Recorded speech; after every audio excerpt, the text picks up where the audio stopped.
Sarah and Susan Mitchell had traveled this route dozens of times before. Two 19-year-old African-American college students with valid boarding passes, confirmed seats, and the quiet confidence that comes from a lifetime of first-class treatment. But on that humid Boston morning at Logan Airport, something was different. The gate agent's smile froze when they approached, her fingers suddenly hesitant on the keyboard. "There seems to be an issue with your tickets," she announced, loud enough for nearby passengers to pause their conversations. The twins exchanged that wordless glance perfected over 19 years of shared existence. They knew exactly what kind of issue this was. White passengers sailed past them onto the plane while they stood there, documentation in hand, watching their departure time tick closer. Then, Susan pulled out her phone and dialed a number that would change everything. "Dad," she said simply, "we have a situation. Before we go any further, comment where in the world you are watching from, and make sure to subscribe because tomorrow's story is one you don't want to miss." What unfolded next would expose the ugly truth hiding behind America's gleaming technological facade. That, in 2025, artificial intelligence had become the new face of old prejudices, and even billionaire CEOs couldn't shield their children from the algorithms of discrimination. The call Susan made wasn't just to any concerned father. It was to Robert Mitchell, the 58-year-old founder and CEO of Global Tech Solutions, a man who had clawed his way from Detroit's inner city to the pinnacle of American business success. His company's revolutionary airport security systems were transforming travel across the nation. But Robert had been fighting an internal war over the very technology that made him wealthy, because he knew, better than most, how easily innovation could become a weapon against people who looked like his daughters. The drama that erupted at Gate B47 that morning would ripple through corporate boardrooms from Boston to Chicago, sending Atlantic Airways stock into freefall and forcing a reckoning that had been decades in the making. This wasn't just another case of racial profiling. This was algorithmic bias laid bare, a systematic pattern of discrimination dressed up in the respectable clothes of computer code and efficiency metrics. The twins found themselves thrust into the spotlight of a national conversation they never asked to join. Their weekend visit to their father's Chicago penthouse transformed into a catalyst for industry-wide change. For those who remember the civil rights struggles of the 1960s, this story carries familiar echoes. The same fight for dignity and equal treatment, now playing out in airport terminals instead of lunch counters, with computer algorithms replacing whites-only signs. But there's something uniquely modern about this battle. Something that speaks to how far we've come and how far we still have to go. Robert Mitchell had built his empire on the promise that technology could be a great equalizer, that smart systems could eliminate human bias and create a more just world. Instead, he discovered that artificial intelligence could amplify prejudice with mathematical precision, flagging his own daughters as potential threats while waving white passengers through without a second glance. The stakes couldn't have been higher. Robert faced a choice that would define not just his company's future, but his legacy as a father and a leader. He could quietly resolve the situation, protect his daughters from public scrutiny, and preserve the $25 million partnership that Atlantic Airways was dangling before him. Or he could do what his own father, a factory worker who never lived to see his son's success, had taught him: stand up and fight, even when the odds seemed impossible. The boardroom battles that followed would test every relationship Robert had built over 2 decades of corporate leadership, forcing him to choose between profit and principle in a way that would resonate with anyone who had ever faced discrimination in their workplace or community. This is the story of how 2 young women's courage, their father's principles, and an unlikely alliance with a whistleblowing pilot named Captain Michael O'Connor would challenge an entire industry to confront its biases. It's about the price of progress and the power of privilege used responsibly. Most importantly, it's about a family that refused to accept injustice, even when fighting it meant risking everything they had worked to build. In an America still grappling with questions of race, technology, and corporate responsibility, their battle would prove that sometimes the most important victories happen not in courtrooms or voting booths, but in the everyday moments when ordinary people decide they've had enough of being treated as less than equal. The morning sun cast long shadows across Boston Logan Airport's Terminal B as Sarah and Susan Mitchell approached Gate B47 with the quiet confidence that comes from years of first-class travel. At 19, these African-American twins had navigated airports across the country dozens of times, their father's success ensuring they moved through security checkpoints and boarding gates with the ease of seasoned travelers. But on this particular Tuesday morning in March, something felt different from the moment they joined the boarding line for Atlantic Airways Flight 1482 to Chicago O'Hare.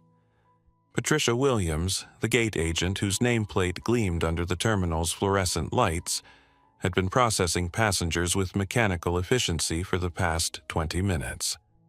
Her practiced smile and cheerful, "Have a wonderful flight," had greeted business travelers, families with strollers, and elderly couples with equal warmth. The boarding scanner's familiar beep-beep had become a rhythmic soundtrack to the morning departure rush. White passengers moved through the line like water through a sieve, quick, effortless, unremarkable. Then the Mitchell twins stepped forward, their matching burgundy carry-on bags rolling smoothly behind them, boarding passes displayed on their phones with the confidence of frequent flyers. Sarah, ever the analytical one, had already calculated their arrival time in Chicago, factoring in the 2-hour flight and the 1-hour time difference. Susan, the artistic twin, was mentally sketching the Chicago skyline she hoped to capture during their weekend visit with their father. The scanner emitted its usual double beep when Sarah presented her boarding pass, but Patricia's expression shifted almost imperceptibly, a tightening around the eyes, a subtle stiffening of her shoulders. "May I see your identification, please?" she asked, her voice carrying a new edge that hadn't been present moments before when processing the elderly white gentleman ahead of them. Sarah produced her driver's license without hesitation, the plastic still crisp from her recent 18th birthday celebration. Patricia examined it with the intensity of a forensic investigator, comparing the photo to Sarah's face multiple times, checking the expiration date, even tilting it toward the light as if searching for signs of forgery. The process took nearly 3 times longer than it had for any previous passenger. When Susan stepped forward with her boarding pass, the same theatrical performance began anew. The scanner beeped, Patricia's jaw tightened, and the request for identification came with barely concealed suspicion. "You two are traveling together?" she asked, though their identical last names and striking resemblance should have made the answer obvious. "We're twins," Susan replied with the patient smile she'd perfected over years of explaining the obvious to adults who seemed determined to make simple things complicated. Behind them, the boarding line was growing restless. A middle-aged businessman in a navy suit checked his Rolex with obvious irritation. A young mother juggled a squirming toddler while her husband muttered about missing their connection in Chicago. The twins could feel dozens of eyes boring into their backs, the weight of unwanted attention settling on their shoulders like a heavy coat. Patricia pressed a button on her console, and within moments, a security officer appeared beside her. A tall, broad-shouldered man whose presence immediately elevated the tension at the gate. They conferred in hushed tones, occasionally glancing at the twins with expressions that suggested they were discussing something far more serious than a routine boarding procedure. "Is there a problem?" Sarah asked, her voice steady despite the nervous flutter in her chest that always appeared when she sensed injustice brewing. "We need to verify your documentation," the security officer stated, his tone suggesting this was somehow the twins' fault. "Please step aside." "But we've already shown our IDs," Susan protested, her artistic sensibilities offended by the absurdity of the situation. "And we've checked in. Our seats are confirmed." As if to underscore the discriminatory nature of their treatment, a white businesswoman approached the gate at that very moment. "Is there a problem?" she asked Patricia, her own boarding pass ready. "No problem at all," Patricia replied with a sudden return of her earlier warmth. "Go right ahead, Miss Keller." The woman slipped past the twins and disappeared down the jetway without so much as a second glance at her identification. The contrast was so stark, so undeniably obvious, that several nearby passengers began to take notice. A young pilot in an Atlantic Airways uniform, barely older than the twins themselves, paused in his pre-flight duties to observe the unfolding scene. His nameplate read M. O'Connor, and his expression grew increasingly troubled as he watched the discriminatory treatment play out before his eyes. "This is ridiculous," Susan murmured, pulling out her phone with the decisive movement of someone who had reached the end of her patience. "I'm calling Dad." The gate agent's expression flickered, subtle but unmistakable, as if the mention of a father figure somehow changed the calculus of the situation. "That won't be necessary," Patricia said quickly. "I just need to complete the verification process." But Susan was already dialing, her thumb moving across the screen with practiced efficiency. 3 rings, then a deep, familiar voice answered, the voice of a man accustomed to solving problems and demanding answers.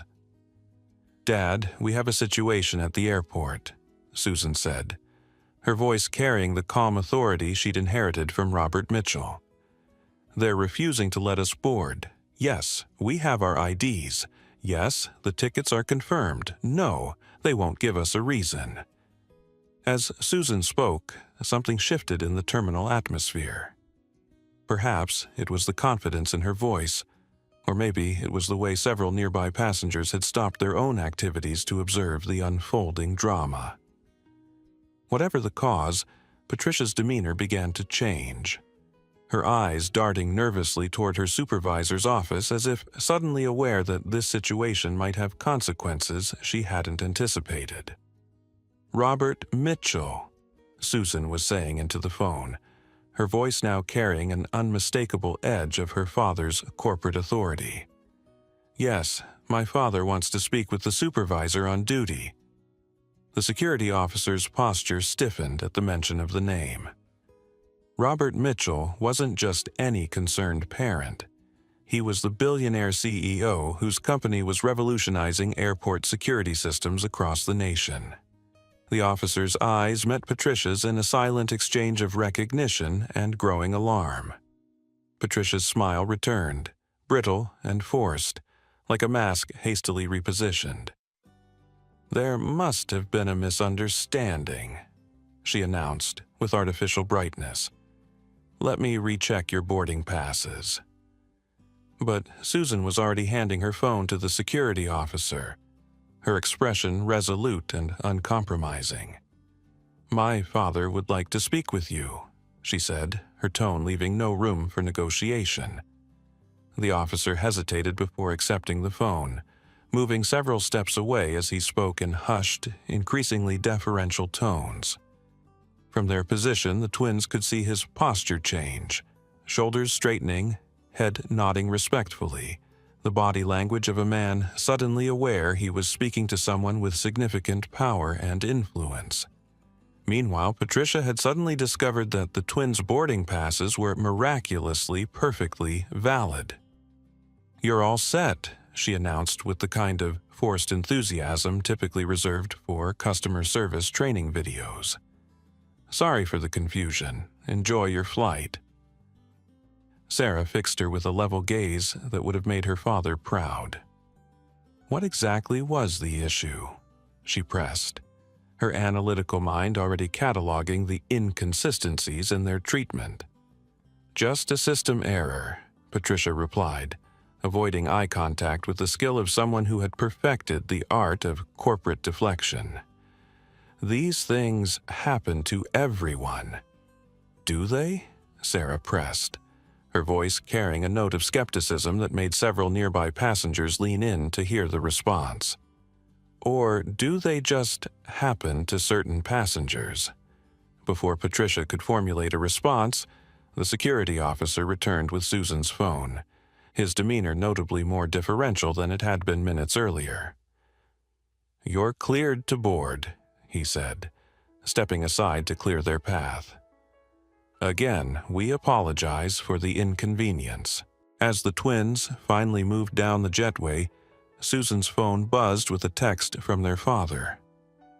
"On my way to the airport now. We need to talk about what just happened. Love you both." The message carried weight beyond its simple words. Robert Mitchell wasn't just expressing paternal concern. He was signaling that this incident would have consequences that extended far beyond a delayed boarding process.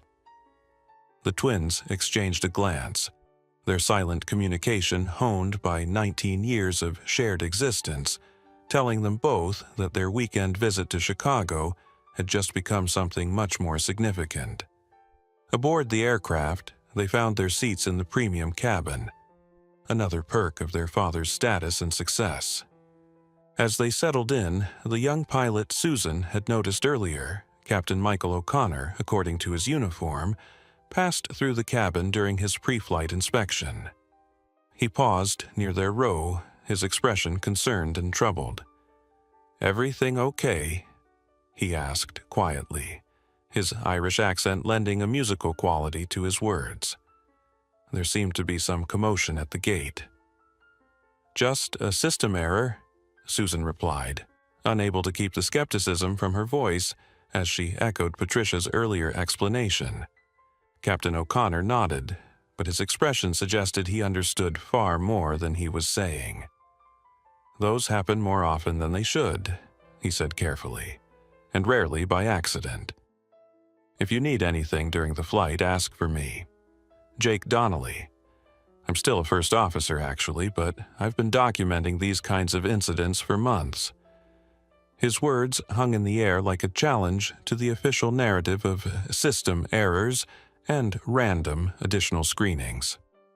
Here was someone inside the airline industry willing to acknowledge what the twins had just experienced, that their treatment hadn't been random at all, but part of a pattern that targeted passengers who looked like them.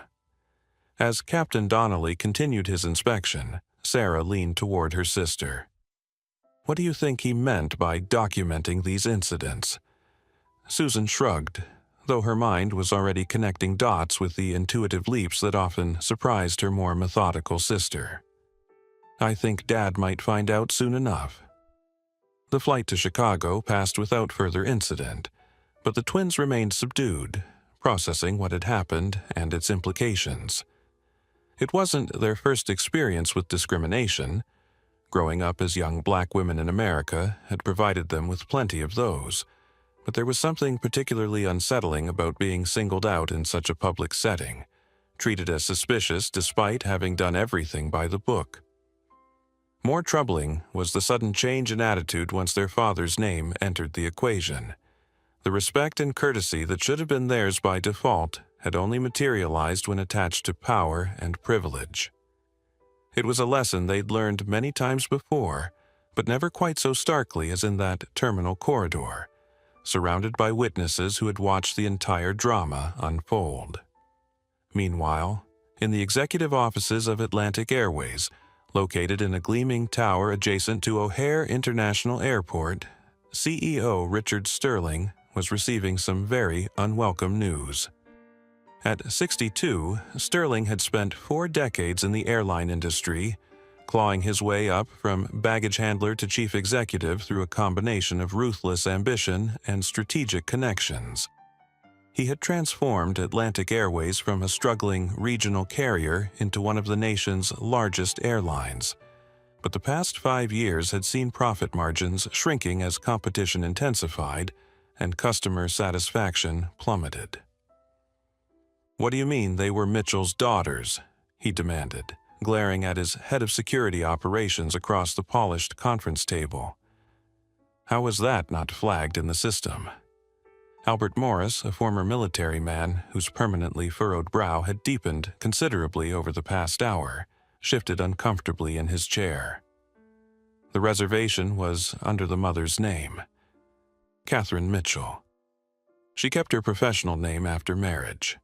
The connection wasn't made until the girls mentioned their father. Sterling paced behind his desk, his silver hair catching the afternoon light streaming through floor-to-ceiling windows that offered a commanding view of the airport's runways. The irony wasn't lost on him. He could literally see the planes that generated his company's revenue, but he couldn't see the crisis that was about to destroy it.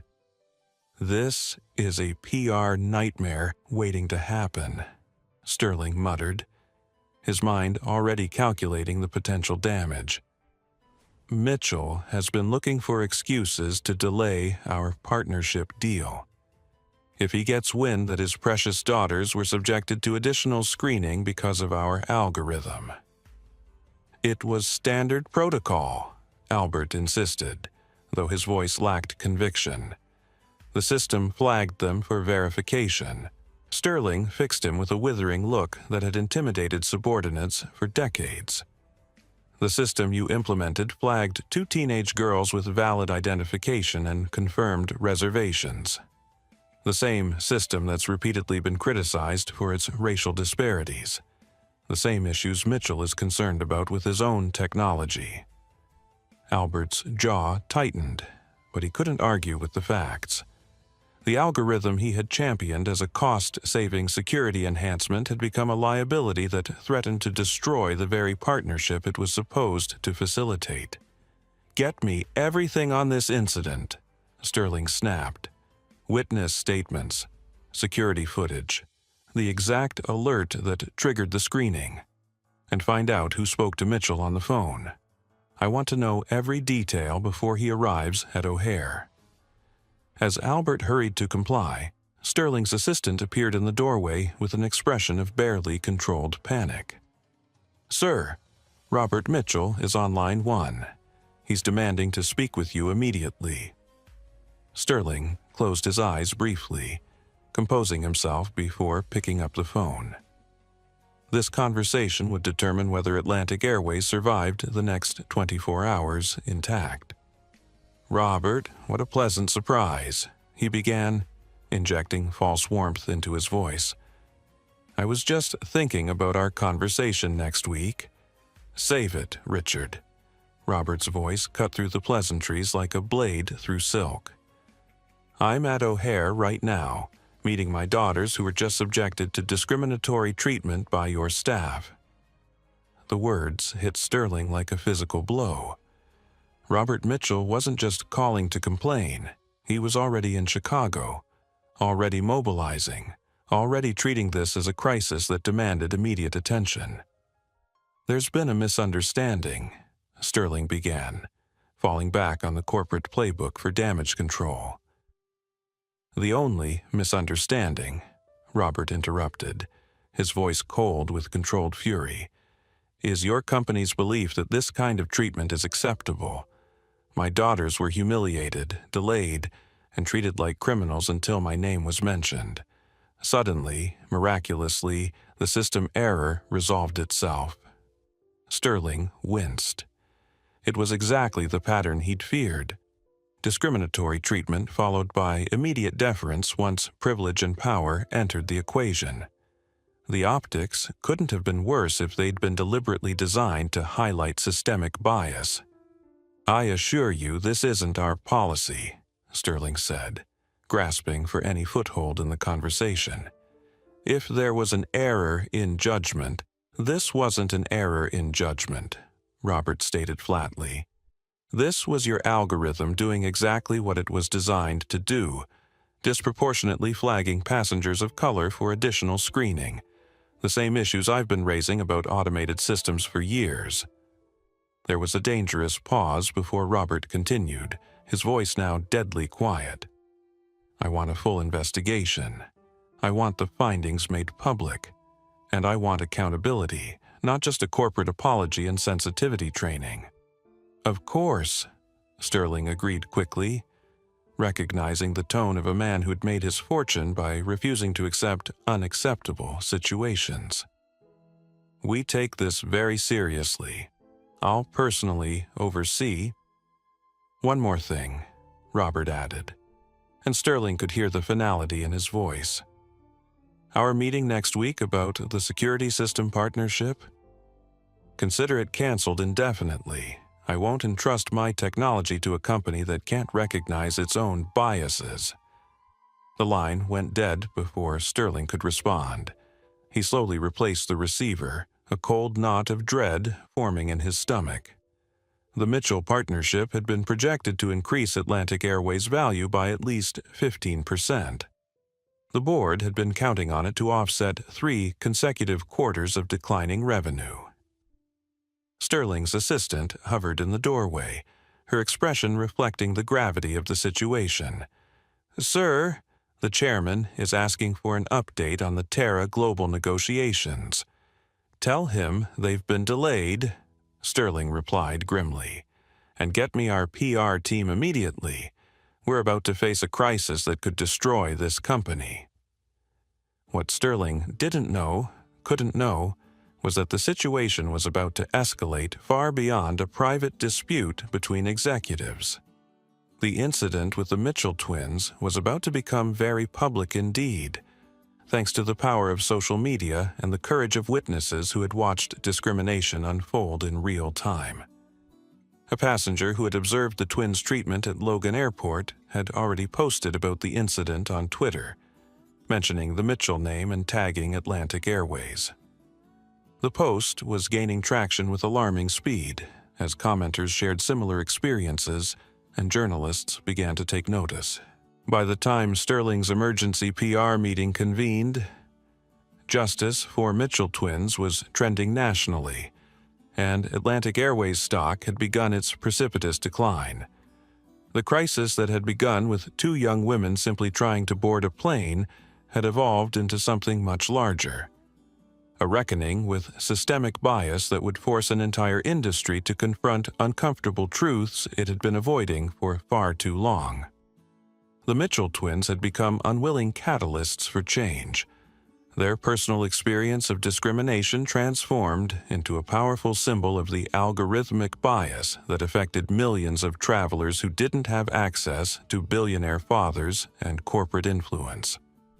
As their plane touched down at O'Hare International Airport, Sarah and Susan Mitchell had no idea that their weekend visit to Chicago was about to become a watershed moment in the fight for algorithmic justice, a battle that would test their family's values, challenge corporate America's priorities, and ultimately prove that sometimes the most important changes begin with 2 young people who refuse to accept that discrimination is just the way things are. The 45-minute drive from O'Hare International Airport to downtown Chicago had never felt longer for Robert Mitchell. As his black Mercedes SUV glided through the familiar streets of his adopted hometown, the 58-year-old billionaire found himself grappling with emotions he hadn't experienced since his own youth. The raw sting of helplessness in the face of discrimination, now magnified by watching his daughters endure what he had hoped his success would shield them from forever. Robert's hands trembled slightly as he gripped his phone, replaying the conversation with Susan over and over in his mind. The controlled fury in her voice when she described the gate agent's treatment, the way Sarah had maintained her composure despite the humiliation.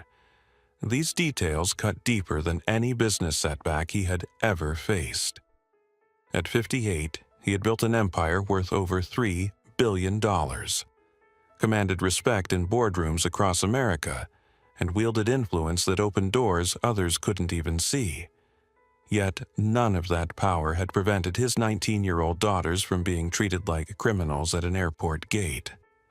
The irony wasn't lost on him that his own technology, the very security systems he had spent years perfecting, represented the solution to the problem his daughters had just experienced. For months, he had been locked in heated debates with his board about the ethical implications of facial recognition algorithms, insisting on additional testing to eliminate racial bias, despite mounting pressure to rush the system to market. The $25 million partnership with Atlantic Airways had been contingent on immediate deployment, but Robert had refused to compromise on his principles. Now, watching his daughters pay the price for the industry's willingness to accept acceptable levels of discrimination, his resolve hardened into something approaching obsession. As the SUV pulled into the circular driveway of the Four Seasons Hotel, Robert's mind drifted to his own father, a factory worker who had died at 52, worn down by decades of fighting for respect in a world that saw his skin color before his character. James Mitchell had never lived to see his son's success, never witnessed the barriers his boy would break or the empire he would build.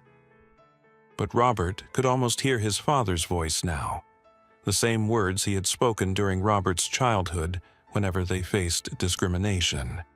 "Son, you can't control how they see you, but you can control what you do about it."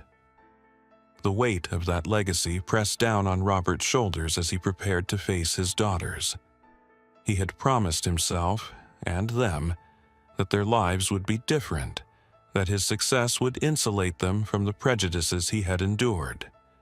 The failure of that promise felt like a betrayal of everything he had worked to achieve. More troubling still was the realization that his daughter's treatment had only changed when his name entered the equation, when power and privilege intervened to restore the basic dignity that should have been theirs by right. Robert's phone buzzed with another call from Richard Sterling, the 8th attempt in the past 2 hours. He let it go to voicemail, knowing that whatever apology or explanation Atlantic Airways' CEO offered would ring hollow against the reality his daughters had experienced. The business relationship that had seemed so promising just hours earlier now felt tainted by the very biases Robert had spent his career trying to eliminate from automated systems. In their adjoining hotel rooms on the 32nd floor, Sarah and Susan Mitchell were undergoing their own profound reckonings with the events at Logan Airport. The sisters had always been close, their bond strengthened by years of navigating predominantly white private schools and social circles where they were often the only faces that looked like theirs. But the airport incident had crystallized something new in both of them, a recognition that their father's wealth and status provided only conditional protection from the realities of being young black women in America. Sarah, ever the analytical twin, sat cross-legged on her bed with her laptop open, methodically researching algorithmic bias in security systems. Her pre-law studies at Harvard had taught her to approach problems with systematic precision, and she was already building a mental case file of the discrimination they had experienced. The gate agent's behavior, the security officer's deference once their father's name was mentioned, the stark contrast in treatment between them and white passengers, each detail was being cataloged and analyzed with the thoroughness of a future attorney preparing for trial. "Look at this," Sarah called to her sister, who was sketching in her ever-present notebook by the window. According to this study from MIT, facial recognition systems are 99% accurate for white men, but only 65% accurate for black women. The technology itself is biased, not just the people using it. Susan looked up from her drawing, a powerful sketch of 2 young women standing at an airport gate, their dignity intact despite the chaos swirling around them. Her artistic eye had captured something her sister's analytical mind might have missed, the way other passengers had watched their ordeal with a mixture of sympathy and relief that it wasn't happening to them. The sketch revealed the complicity of silence, the way discrimination thrived not just through active prejudice but through passive acceptance.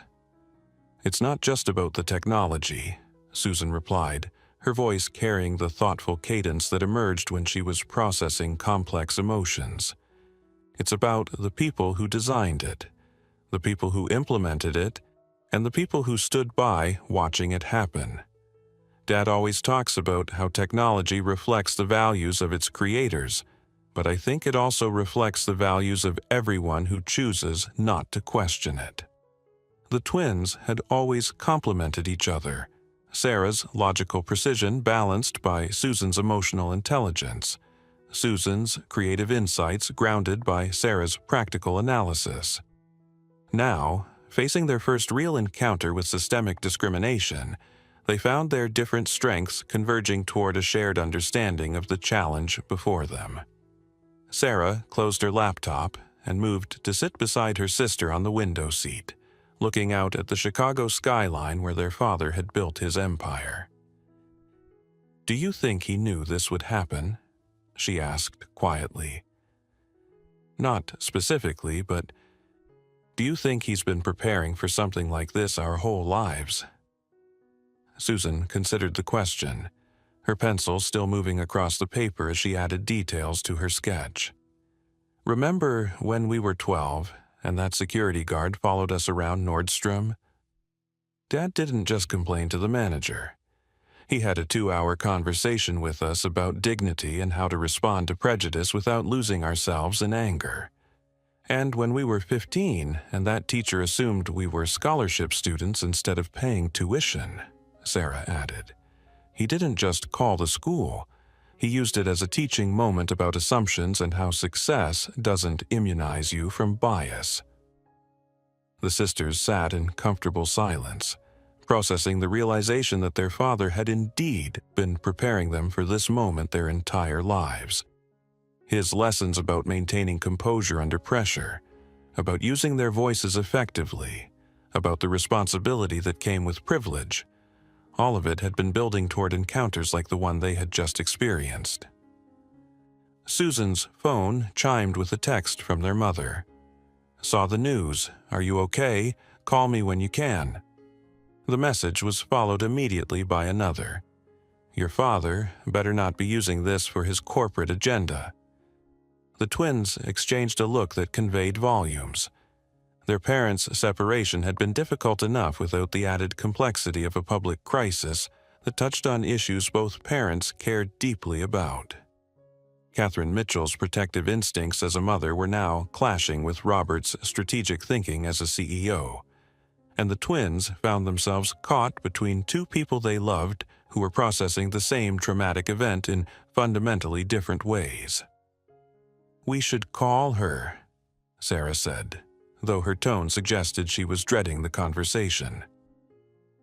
"In a minute," Susan replied, adding final touches to her sketch. "I want to finish this first. I think this might be important somehow. Not just for us, but for other people who've been through the same thing." 300 miles away in Boston, Catherine Mitchell paced the hardwood floors of the Beacon Hill townhouse that had been her family's sanctuary for nearly 2 decades. At 52, she had built a distinguished career as an environmental attorney, fighting corporate polluters and government agencies with the same fierce determination she now felt rising in defense of her daughters. But this was different. This was personal in a way that her professional battles had never been. The news alerts on her phone had been relentless since the story broke. Billionaires' daughters face airport discrimination. Tech CEO's family targeted by airline bias. Mitchell twins spark national conversation on algorithmic prejudice. Each headline felt like a violation of her daughter's privacy, a reduction of their complex, brilliant personalities to a single traumatic incident. Catherine's first instinct had been to drive immediately to Logan Airport, to confront the gate agent and security officer who had humiliated her children. Her second instinct had been to call Robert and demand that he use every resource at his disposal to ensure this never happened again. But as the hours passed and the media attention intensified, a third instinct emerged, one that troubled her more than the first two combined. She was afraid, not of the discrimination itself. As a black woman who had navigated predominantly white law firms and courtrooms for 25 years, Catherine was no stranger to prejudice. She was afraid of what this public exposure would mean for her daughters' futures, afraid of the scrutiny and judgment that would follow them long after the news cycle moved on to other stories. Most of all, she was afraid that Robert's response would prioritize his business interests over their daughter's well-being.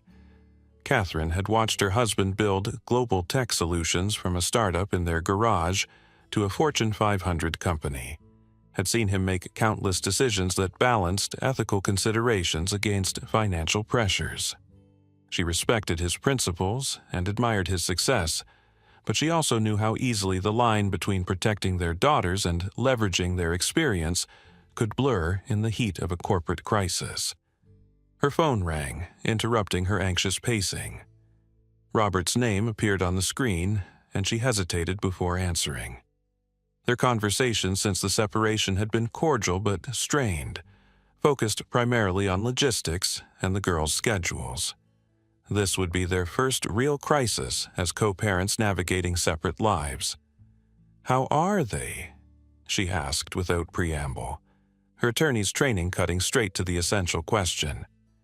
"Shaken, but strong," Robert replied, his voice carrying a weariness she hadn't heard since the early days of his company when failure seemed more likely than success. "They're processing it in their own ways. Sarah's researching, Susan's drawing. They want to speak out about what happened." Catherine felt her stomach tighten. "They're 19 years old, Robert. They don't understand the implications of becoming public figures, especially around something this controversial." "They're almost 20, Robert corrected gently, "and they understand more than you're giving them credit for. This isn't just about them anymore, Catherine. It's about every passenger who's been subjected to this kind of treatment without having the resources or platform to fight back." "Don't lecture me about civil rights," Catherine snapped, her protective instincts flaring. "I've been fighting discrimination cases since before you started your company. But there's a difference between choosing to be an advocate and having advocacy thrust upon you by circumstances." Robert was quiet for a moment, and Catherine could hear the sounds of the hotel in the background. Distant conversations, elevator chimes, the ambient noise of a world continuing to function while their family grappled with crisis. "You're right," he said finally.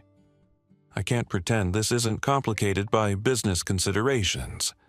Atlantic Airways was our biggest potential partner, and this incident has essentially killed that relationship.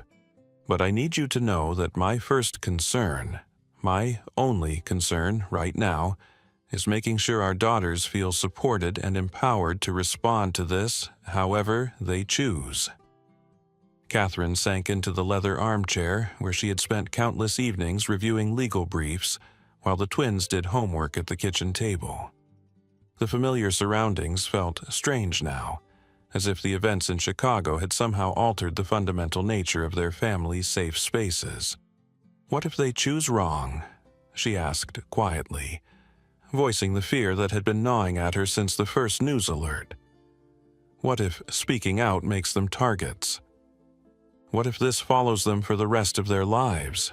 Then we'll deal with that together," Robert replied, his voice carrying the same steady confidence that had attracted her to him 23 years earlier at that technology conference in San Francisco. "But Catherine, if we don't let them speak their truth now, if we protect them from this moment, what message does that send? That discrimination is something to be endured silently, that their voices don't matter?" Catherine closed her eyes, remembering her own mother's advice when she had faced her first major discrimination case as a young attorney. Sometimes the most dangerous thing you can do is nothing at all. Her daughters had inherited her sense of justice and their father's strategic thinking. Perhaps it was time to trust that combination. "I want to talk to them," she said, not as their mother trying to protect them, but as someone who's fought these battles before. They need to understand what they're walking into. They'd like that, Robert agreed, and Catherine. Whatever happens next, we're in this together. The separation doesn't change that. As Catherine prepared to call her daughters, she reflected on the strange turns life could take. 6 months ago, her biggest worry had been helping the twins choose colleges and navigating her own divorce proceedings. Now, she was preparing to support them through a national conversation about race, technology, and justice. A conversation that would test everything she and Robert had taught them about courage, integrity, and the responsibility that came with privilege. The phone rang twice before Susan's voice answered, bright and determined despite the day's events. "Hi, Mom. We were just talking about calling you." "I saw the news," Catherine said, settling deeper into her chair. "Tell me everything, and I mean everything. Not just what happened, but how you're feeling about it." As her daughters recounted their experience, Catherine found herself shifting from protective mother to strategic advisor, her legal training helping her identify the key elements of their story that would resonate with the public, while her maternal instincts guided her toward the emotional support they would need for the challenges ahead. By the time the call ended an hour later, Catherine had made a decision that surprised even her. She would fly to Chicago the next morning, not to shield her daughters from the consequences of speaking out, but to stand beside them as they found their voices in a conversation that was bigger than any of them had anticipated. The Mitchell family was about to discover that sometimes the most profound transformations begin with the most ordinary moments. 2 young women trying to board a plane, a father's protective fury, a mother's evolving understanding of what it meant to prepare children for a world that wasn't always ready to see their full humanity. In the crucible of public scrutiny and corporate crisis, they would forge a new definition of family strength, one that honored both their individual principles and their collective commitment to justice. The morning after Robert Mitchell's ultimatum to Atlantic Airways, the corporate world awakened to a battle that would reshape the airline industry forever. In the gleaming towers of Manhattan's financial district, emergency board meetings convened as stock prices fluctuated with each breaking news update. The Mitchell twins' experience had ignited something far more dangerous than a public relations crisis. It had exposed the uncomfortable truth that America's most trusted institutions were systematically discriminating against the very people they claimed to serve. Richard Sterling paced the 42nd floor of Atlantic Airways headquarters, his silver hair disheveled from a sleepless night spent fielding calls from panicked investors. At 62, he had weathered numerous corporate storms during his 4 decades in the airline industry, but nothing had prepared him for the perfect storm now engulfing his company. The hashtag number Justice for Mitchell Twins had generated over 2 million mentions in less than 24 hours, and Atlantic Airways stock had plummeted 18% in pre-market trading. "Sir, we've lost another major corporate account," his assistant announced from the doorway, her voice barely above a whisper. "Goldman Sachs has suspended all employee travel on Atlantic Airways pending a review of our policies." Sterling's jaw tightened as he absorbed this latest blow. Goldman Sachs alone represented nearly $15 million in annual revenue, and if other Fortune 500 companies followed suit, the financial hemorrhaging would become catastrophic. The irony wasn't lost on him that the very algorithm he had championed as a cost-saving innovation was now threatening to destroy the company he had spent decades building. Meanwhile, across town in the boardroom of Global Tech Solutions, Robert Mitchell faced his own corporate insurrection. William Harrison, the 70-year-old board member whose family had built their fortune in railroad investments during the Gilded Age, leaned back in his leather chair with the satisfied expression of a man who believed he held the winning hand. "This vendetta against Atlantic Airways is destroying shareholder value," Harrison declared, his Boston Brahmin accent lending an air of aristocratic authority to his words. "Our stock is down 12% since this circus began, and I've received calls from 3 major institutional investors expressing concern about your judgment." Robert remained remarkably composed, his hands folded calmly on the polished conference table. At 58, he had learned that the most effective response to corporate bullying was often dignified silence, allowing his opponents to reveal their true character through their own words. "Furthermore," Harrison continued, emboldened by what he mistook for weakness, "I've been in contact with Richard Sterling. Atlantic Airways is prepared to increase their partnership offer to $35 million if we can resolve this matter quietly. That's a 75% premium over their original proposal." The other board members shifted uncomfortably in their seats, recognizing the implicit threat in Harrison's words. This wasn't merely about business strategy. It was about whether global tech solutions would prioritize profit over principle, whether they would allow fear of financial consequences to override their commitment to ethical technology development. Diane Foster, the only other person of color on the board and Robert's most reliable ally, cleared her throat pointedly. "William, are you seriously suggesting that we accept money to cover up systematic discrimination? Because that's exactly what Sterling is offering. Hush money to make this problem disappear." Harrison's face flushed red, a telltale sign that his carefully constructed facade of reasonableness was beginning to crack. "I'm suggesting that we act like responsible fiduciaries rather than social justice warriors. Our obligation is to our shareholders, not to every passenger who feels they've been treated unfairly." The words hung in the air like a toxic cloud, revealing the fundamental divide that had been simmering beneath the surface of corporate America for decades. On one side stood those who believed that business success justified any means necessary, that profit margins mattered more than human dignity. On the other stood those who insisted that true success required building systems that worked fairly for everyone, regardless of their background or appearance. Robert finally spoke, his voice carrying the quiet authority that had made him one of the most respected technology leaders in America. "William, I want to make sure I understand your position correctly. You're advocating that we accept payment from a company that has been systematically discriminating against passengers who look like my daughters and like me, in exchange for remaining silent about that discrimination."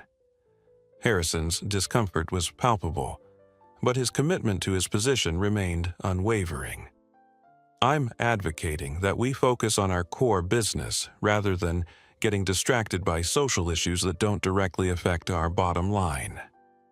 "Social issues," Robert repeated, his tone remaining level despite the anger flickering in his eyes.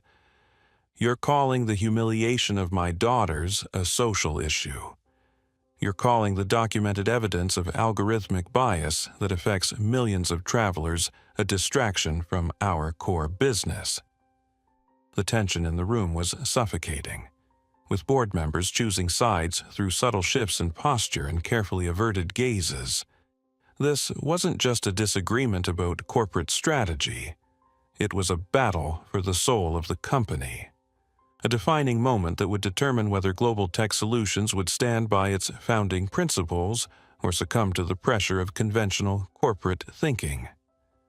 While the corporate titans battled behind closed doors, the story of the Mitchell twins was taking on a life of its own in the court of public opinion. Captain Michael O'Connor, the young Irish-American pilot who had witnessed their treatment firsthand, had become an unlikely hero to millions of Americans who saw in his courage a reflection of their own desire to stand up against injustice. O'Connor's decision to come forward with documented evidence of Atlantic Airways' discriminatory practices had transformed him from an anonymous first officer into a symbol of moral courage in corporate America. His personnel file, once filled with commendations for his flying skills and professional conduct, now contained a growing collection of threatening memos from airline management and veiled warnings about his attitude problem. "They're trying to destroy my career," O'Connor confided to his father during a tense phone call from his cramped studio apartment in Queens. "The chief pilot called me into his office yesterday and suggested that I might be happier working for a smaller regional carrier. They're not firing me outright, they're too smart for that. But they're making it clear that my future with Atlantic Airways is limited." Patrick O'Connor, a retired commercial pilot who had spent 35 years navigating the treacherous waters of airline politics, listened to his son's concerns with a mixture of pride and worry. "Michael, you've done the right thing, but you need to understand that there will be consequences. The airline industry is a small world, and word travels fast. Some doors may close, but others will open.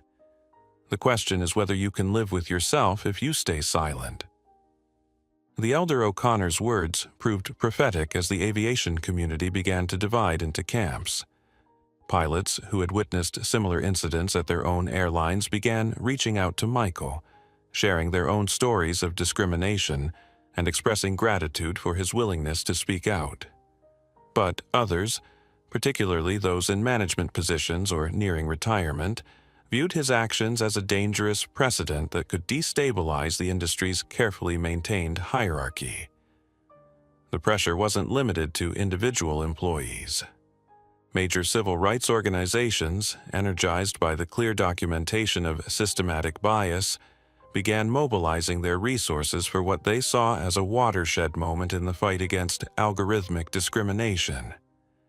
The NAACP, which had previously issued travel advisories against other airlines for similar practices, announced that it was preparing a class action lawsuit that could potentially involve thousands of passengers who had experienced discriminatory treatment. "This isn't just about two young women and their experience at one airport gate," declared Reverend Dr. Marcus Williams, the NAACP's National Transportation Coordinator, during a packed press conference in downtown Chicago. "This is about a pattern of technological discrimination that has been hiding in plain sight for years, affecting countless travelers who didn't have the resources or platform to fight back." The Reverend's words resonated far beyond the African American community, striking a chord with anyone who had ever felt unfairly targeted by automated systems or algorithmic decision-making. Hispanic advocacy groups shared stories of passengers with Spanish surnames being flagged for additional screening at disproportionate rates. Muslim organizations documented cases of travelers being subjected to enhanced security measures based on their names or countries of origin. The Mitchell twins' experience had become a catalyst for a broader reckoning with bias in artificial intelligence systems. Congressional leaders, sensing the political winds shifting in favor of increased oversight of airline practices, began calling for hearings on algorithmic discrimination in transportation. Senator Elizabeth Warren, never one to shy away from corporate accountability battles, announced that the Senate Subcommittee on Consumer Protection would be launching a comprehensive investigation into the use of artificial intelligence in passenger screening processes. When algorithms make decisions that affect people's lives, those algorithms must be held to the same standards of fairness and accountability that we expect from human decision-makers, Warren declared during a fiery speech on the Senate floor. The fact that discrimination is automated doesn't make it any less discriminatory. It just makes it more systematic and harder to detect. The moment that would ultimately determine the outcome of this corporate battle came not from the boardrooms of Manhattan or the halls of Congress, but from an unexpected source: Atlantic Airways' own employees. Flight attendants, gate agents, and customer service representatives who had witnessed discriminatory practices firsthand began coming forward with their own accounts, creating an avalanche of evidence that even the most skilled corporate damage control teams couldn't contain. Sarah Martinez, a 28-year-old gate agent at Boston Logan Airport, who had worked for Atlantic Airways for 6 years, made the decision that would prove to be the tipping point.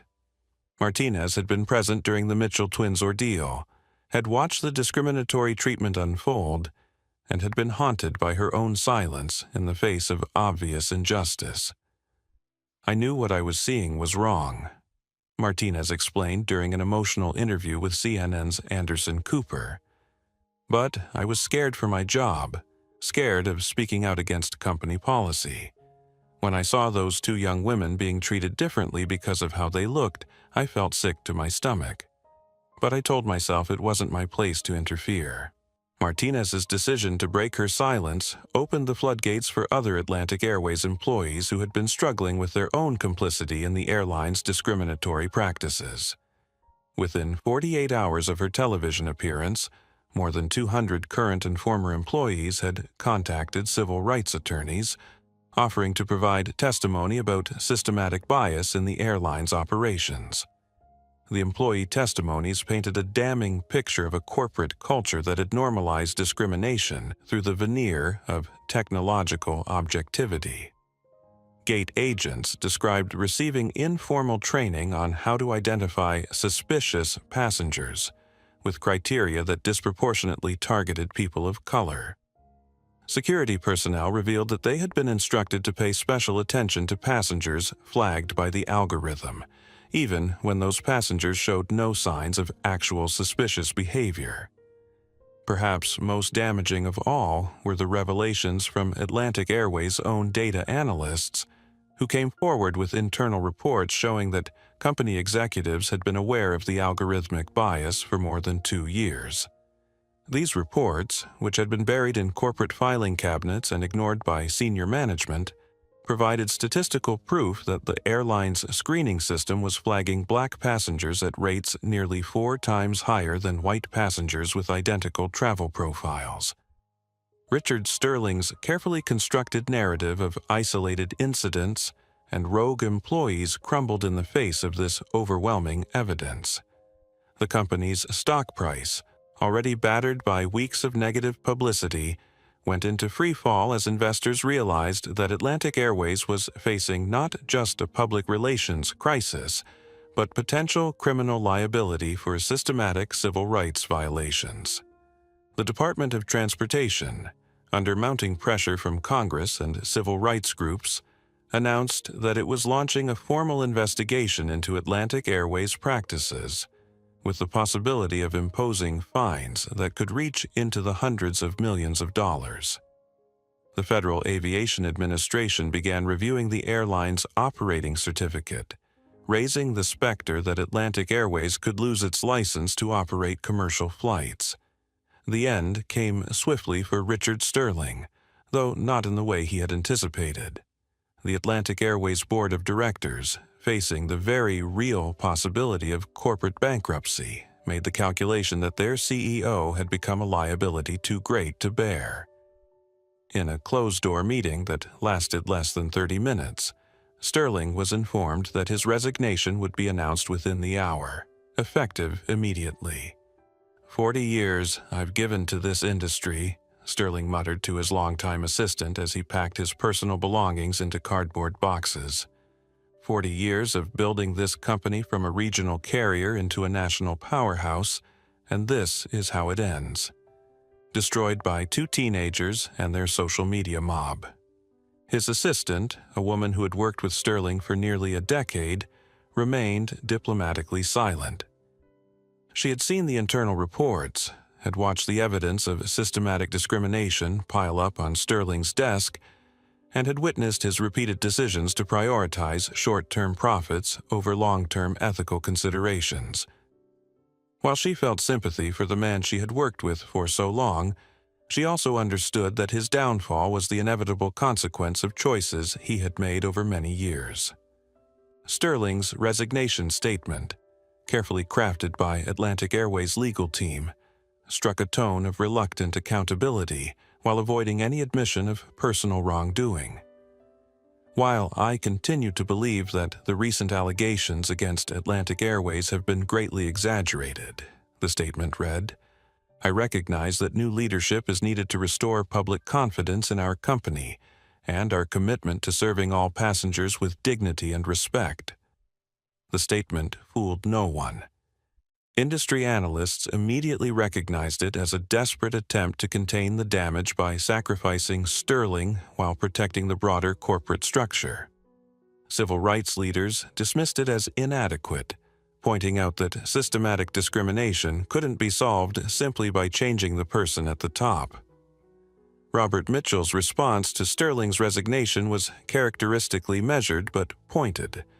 Leadership changes are meaningless without fundamental changes to the systems and culture that allowed discrimination to flourish, he said during a press conference at Global Tech Solutions' Chicago headquarters.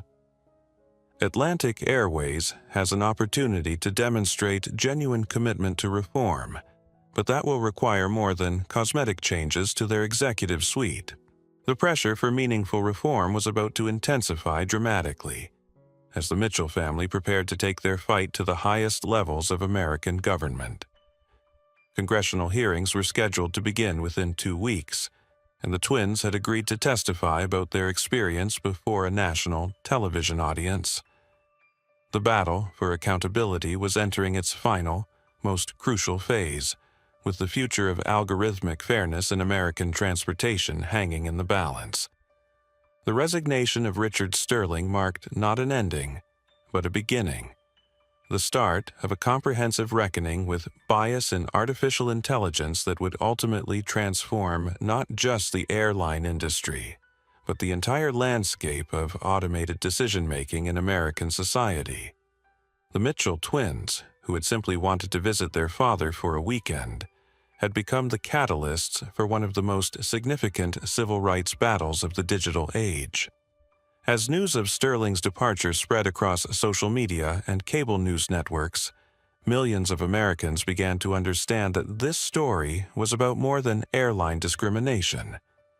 It was about the fundamental question of whether technology would be used to perpetuate historical inequities or to create a more just and equitable society. The battle lines were drawn, the stakes were clear, and the outcome would determine the direction of American civil rights for generations to come. The Mitchell family's ordeal at Logan Airport became the catalyst for one of the most significant civil rights victories of the digital age. Within 18 months of that fateful morning, the Mitchell-O'Connor Act was signed into law, mandating algorithmic auditing for all transportation security systems nationwide. Atlantic Airways, under new leadership, implemented the industry's most comprehensive bias-free screening technology, reducing discriminatory flagging by 93% while maintaining security effectiveness. The $50 million Mitchell Foundation for Ethical AI now trains over 2,000 diverse technologists annually, ensuring the next generation builds systems that serve all Americans equally. Sarah and Susan, now 21, have become powerful advocates for technological justice. Sarah, through her Harvard Law degree, focused on algorithmic civil rights, and Susan through her art installations that visualize data discrimination in ways that move hearts as well as minds. Robert Mitchell's principled stand, though initially costly, ultimately strengthened Global Tech Solutions' market position as companies worldwide sought ethical AI partnerships. The Mitchell standards became the gold standard for equitable automated systems across industries from banking to healthcare. Captain Michael O'Connor, promoted to training director, now teaches bias recognition to pilots and crew members throughout the aviation industry. Most importantly, the family's courage demonstrated that individual voices, when raised with conviction and backed by documented evidence, can challenge even the most entrenched corporate practices. Their story proves that privilege carries the responsibility to fight for those without it, and that sometimes the most profound changes begin with two young people who simply refuse to accept that discrimination is just the way things are. What experiences have you or your loved ones had with unfair treatment by automated systems or algorithms? Share your stories in the comments below. Your voice matters in this ongoing fight for digital justice. If this story resonated with you, please like this video, subscribe to our channel for more inspiring tales of courage overcoming injustice, and hit that notification bell so you never miss our latest content about real people making extraordinary differences in our world.